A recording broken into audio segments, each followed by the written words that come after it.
आज Sunday special केली होती पावभाजी. तर हे सगळं असं मी साहित्य घेतलेलं आहे इथे.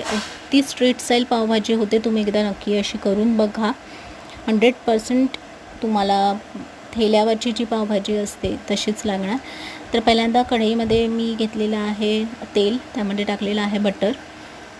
त्यानंतर आपण त्यामध्ये घालायचं आहे हे जिरं टाकलं आहे मी, आणि त्यानंतर कांदा टाकायचा बारीक चिरलेला.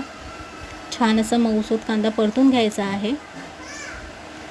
आणि त्यानंतर आपण टाकायचं आहे त्यामध्ये शिमला मिरचीसुद्धा बारीक छान कापून घेतलेली आहे. बारीक जेवढ्या भाज्या तुम्ही कापून घ्याल तेवढी छान अशी पावभाजी स्मॅश करायची गरज लागत नाही. आता छान आपण हे परतून घ्यायचं आहे. त्यामध्ये ही सुकी लाल मिरची आणि लसूण अशी करून ही पेस्ट केलेली आहे. ती महत्त्वाची आहे त्यामध्ये. त्यातूनच तो पावभाजीचा टेस्ट येते. तर ही आपण त्यामध्ये टाकायची आहे आणि छान असं मिक्स करून घ्यायचं आहे. छान कलरसुद्धा येतो यामुळे.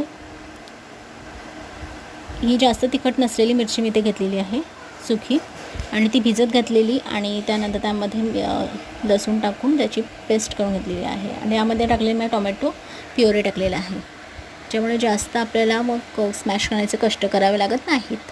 त्यामुळे असं छान असं बघा, छान कलरसुद्धा आलेला आहे. तर यामध्ये थोडंसं मी ते पावभाजी मसाला इथे ॲड करते. रेडीमेड पावभाजी मसाला घेतलेला आहे तो.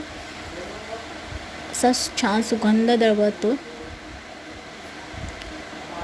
आता यामध्ये टाकलेलं आहे मी स्मॅश केलेलं बटाटा. एवढ्याच भाज्यांमुळे छान अशी पावभाजी रेडी होते. आपल्याला अदर भाज्या टाकाव्या लागत नाही त्याच्यामध्ये. ह्यात टाकलेलं आहे मीठ आणि गरम पाणी टाकले आहे. आणि हे बघा अशी कन्सिस्टन्सी केलेली आहे. जशी पावभाजीची कन्सिस्टन्सी असते तशी कन्सिस्टन्सी करायची. त्यामध्ये शेवट टाकलेलं आहे कोथिंबीर.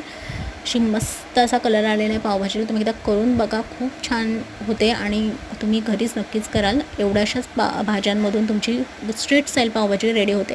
छान बटर घालून गार्निश केलेलं आहे. तुम्ही नक्की एकदा ट्राय करून बघा आणि मला कमेंटमध्ये नक्की सांगा. थँक्यू.